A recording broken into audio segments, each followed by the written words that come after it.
Fantastic Four First Steps. Have they finally done Marvel's first family justice? This is my review and my thoughts. All right, so Fantastic Four First Steps. Saw this movie, and just like with Superman, I'm going to give my opinion on Fantastic Four as, a movie on its own with Marvel Studios, and then compare it to the ones that came before. This movie was directed by Matt Shakman. He did a couple episodes of WandaVision, which was a great show, and honestly, I think he was perfect, especially because this movie is based on the 1960s, and a lot of the things that he did with WandaVision and those different styles of television series and stuff, and he did a lot of the earlier episodes, I think was great, was perfect to get him to direct this movie, and he did a great job. And I'm going to say that honestly a lot about this movie in general, because it was everything. A lot of everything in this movie was just was great. Let's start with casting. Pedro Pascal. So to be completely honest, I was one of those who I really wanted John Krasinski and Emily Blunt to play Reed Richards and Sue Storm. And when the rumors were going around that it was Pedro Pascal, I was just like, oh, please don't be true. And then they announced it to be him as Reed Richards. I wasn't too happy at first, and then I saw the first trailer, and I was like, okay, maybe this will work. And it did. It honestly did. Watching the movie and seeing him play the character, I think he really was the perfect casting. He fits the time. Walking out of the movie, one of my first thoughts was, I don't know if I could see John Krasinski play a 1960s Reed Richards. I mean, maybe, but I think that's how good Pedro did, honestly, in this role. He totally was that smart, the smartest man on earth. He played this guy who was the leader of the group that we know Reed Richards to be. And I, kind of nervous also, because of things that they're going through and things that are happening in the movie, but also really smart. So he wants to fix everything, and he's the guy everyone looks to fix everything. And he really did. I think he did a great job. Pedro Pascal was great. Again, as Reed Richards. Again, like I'm saying, especially for the time of the 1960s. Vanessa Kirby, she's the best part of the movie. She really is. I know Vanessa Kirby from The Crown. She played Queen Elizabeth's sister, and for me, she was a standout in that show. And for this movie, she's definitely a standout, and she's definitely the best. Her character goes through so much in this movie, and she does so good with that and portraying strength.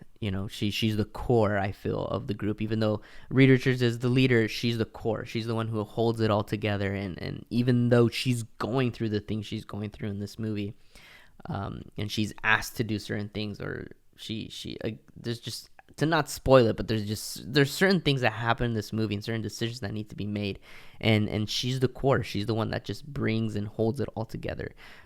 She's for sure by far the best part of this movie, without a doubt. Ewan Moss as Ben Grimm, as the Thing, he was also great. He has the softness in his face and in his eyes, right, to just portray this character who is strong on the outside, right, and he's strong, he's just all rock, but there's this softness in his eyes, and you can see the how good of a person he is inside, and just the softness within him. And they do kind of, they don't really focus like in the movies before, where they focus a lot on him wishing he can be human again and all that. They kind of have that in there as a side, and you can see it and you notice it, that he is going through this struggle within him on that. But it's not like a main part of the story, but it is there. And he does good at that, right? He does good at portraying, again, just the strong guy, but also struggling inside, wishing that he could change back to what he used to be. Joseph Quinn as Johnny Storm.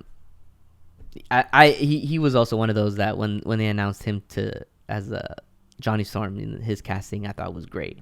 I thought he did a good job. He was exactly what I expected him to do. We know, I think if anything, he portrayed and he showed a certain side to Johnny Storm I don't think we've seen really before.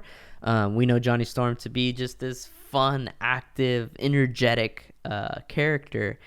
And I feel that Joseph Quinn portrayed that, but he also portrayed like this other side of him, this side who to do better, this heroic side of him because of some of the things he does and some of the things decisions he makes or things he does to help the group.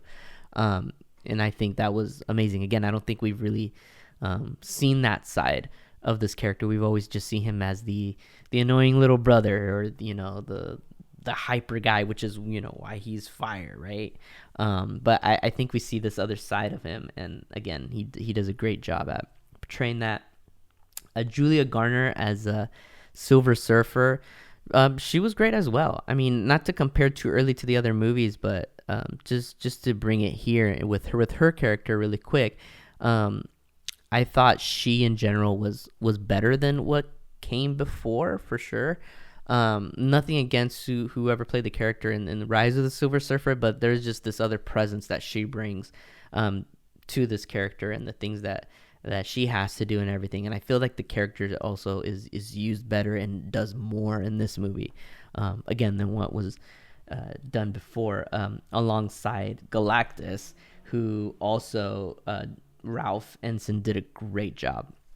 I feel like with this movie, once you knew that Galactus was the villain, there's been this build up. They didn't really show much of him in the trailers or anything, a couple images here and there, but there's this build up for you when you go watch the movie to see this character and see, because he's big, he's just this menace who just eats planets, eats universes and all that. And then they do a great job to build to that as well, right?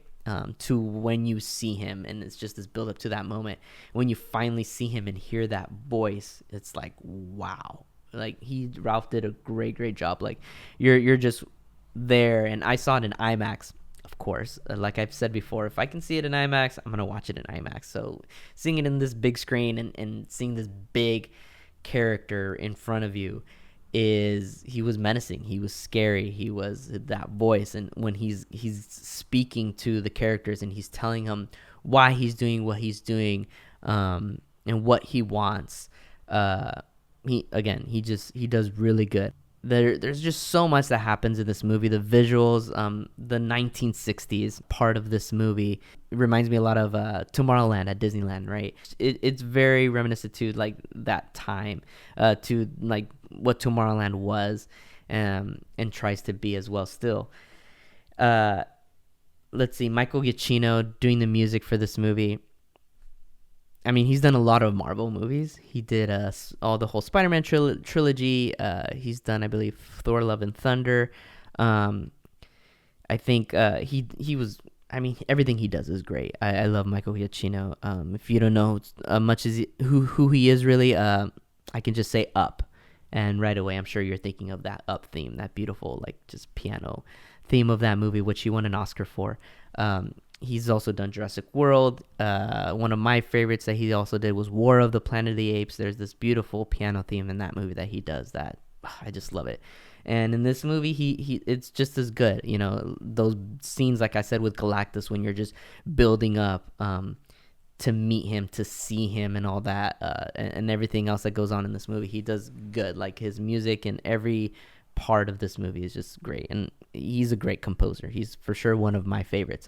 Anytime I see his name in a movie, I'm like, all right, this is gonna be good. Again, this movie was overall, it was a really good movie. It was funny, but it wasn't too funny. It wasn't like some other Marvel movies that we've had, especially recently, where it's just too funny or trying to be funny, and it's not. The jokes were placed perfectly, like the relationship between Johnny and the Thing. I'm sure you can kind of already expect and tell the type of jokes or the type of banter that goes on between them two. They're placed perfectly. It doesn't mess with the story. It doesn't ruin anything. The comedy in this movie is good, and like I said, it just fits perfectly. It doesn't feel out of place. Again, like some Marvel movies in the past have done. Overall, like this movie does a great job in showing you this world. Kind of, it's already an established world. It's already an established time. They're already heroes. There's already villains, and they do a great job at that. There's like this montage that kind of shows like kind of everything that they've gone through, and heroes that they've battled, and where they are and how they're seen in this world, in this universe, right? Because it's a different universe to what we're used to in the rest of the Marvel timeline. And they're loved by all these people, and everyone looks up to them. Everyone looks at them to be the heroes that they are, and they're just like the biggest celebrities, and they do a great job in portraying and showing you that.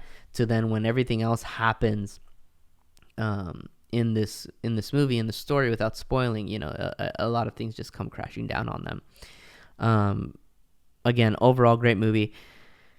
If I'm gonna compare it to the other Fantastic Fours, I mean, it is the best. So like what I said earlier, does it do Marvel's first family justice finally? It totally does. It totally does. And not to, bash on the ones before. I think because I saw the other three Fantastic Four movies before watching this one, and you watch them now and they're kind of cheesy. The first two specifically, like with the ones with Chris Evans and Jessica Alba, they're kind of cheesy. Some of the dialogue and all that, but at the time when those movies came out, a lot of those superhero movies were like that. But and there's some great characters in there, and some great portrayals, honestly. They all did great for what was given to them and what was done. Dr. Doom obviously was the best in that.